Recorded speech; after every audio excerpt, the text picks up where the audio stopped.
ቲክቶክ ላይ ግን ቪዲዮ የምትለቁ ሰዎች አቤት የስንቱን ሰው ወንጀል ተሸከማችሁ። እኔ ራሴ ወንጀል አንሶኝ ነው እንደ ሰዎችን ወንጀል የምሸከም። በዚህ ጣቶች አንቺም በዚህ ጣቶችሽ ሶሻል ሚዲያ ላይ ቲክቶክ ላይም በሉት ኢንስታግራም ላይም በሉት ፌስቡክ ላይም በሉት ቴሌግራም ስቶሪ ላይም በሉት የትኛውም ሶሻል ሚዲያ ላይ አላህ የሚያስቆጣ ነገር የምትለቁ ከሆነ ባየው በሰማው ሰው ልክ ወንጀሉን ትሸከማላችሁ። ያ አላህ ለምንድነው ለሰዎች ወንጀል ሰበብ የምንሆነው? ለምንድነው ለሰዎች ወንጀል በር የምንሆነው? እናንተ አሁን የምትለቁት ነገር እናንተ ጋር ብቻ የሚቀር መስሏችኋል? አንቺ አሁን ፎቶሽን ለቀሽ ራስሽን አርከሰሽ በአደባባይ የምትለቂው ፎቶን በቪዲዮ አንቺ ጋር ብቻ የሚቀር መስሎሻል? አላህ የሚያስቆጣ ቪዲዮ አንስተ ስትለቅ አንተ ጋር ብቻ የሚቀር መስሏል? አንተ ትረሳለህ ያ አኺ። አንተ ኮሜንት ጽፋለህ የማይሆን አላህ የሚያስቆጣ ነገር፣ አንቺም ልክ እንደዛው ከዛ ኮሜንት ሴክሽን ወጣችሁ ትሄዳላችሁ፣ ተረሱታላችሁ። ነገር ግን ይህ ኮሜንት ማቶበት ከሆነ የውመል ቂያማ በዚህ ኮሜንት ምክንያት እሳት ልትገባ ትችላለህ። እያስፈራራሁ አይደለም፣ እውነታውን ነው እየነገርኩ ያለሁት። እንዲህ የምታደርጉ ሰዎች አያስፈራችሁም እንዴ? ከናንተ ወንጀል አልፎ ለሰዎች ወንጀል ሰበብ ስትሆኑ ትንሽ አያስፈራችሁ? ሰው በተኛበት እኮ ይሞታል። ሰው ጤነኛ ሆኖ እየሞተ ነው ያለው። እናንተ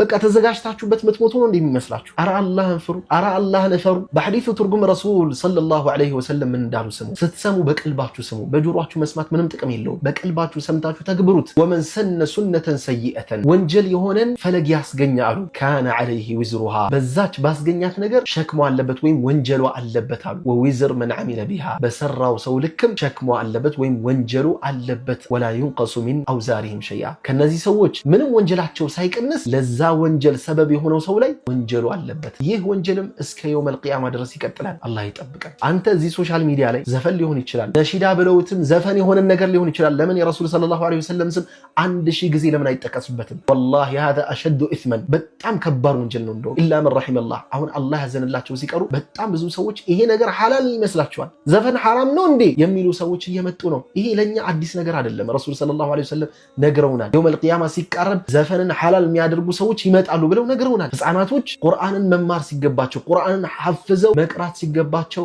ቁርአንን ትተው ይሄን ዘፈን ሸምድደው ከራሳቸው አልፎ ሰዎችን ወንጀለኛ እያደረጉ ነው። ህፃናቶች እስኪ ይታያችሁ አያድርገውና እዚህ ሶሻል ሚዲያ ላይ አላህ የሚያስቆጣ ነገር ፔጅ ላይ ኖሮ ከሞት ቃታ ቀብር ውስጥ ገብተህ እንኳን ይሄ ወንጀል ይከተላል እስከ የውመል ቂያማ ድረስ። ባየው በሰማው በሰራው ሰው ልክ ወንጀሉ ይቀጥልብሃል። ለምንድን ነው ይሄንን በነፍስህ ላይ የምትፈቅደው? አንቺም ለምንድን ነው ይሄንን ነገር በነፍስሽ ላይ የምትወጂው?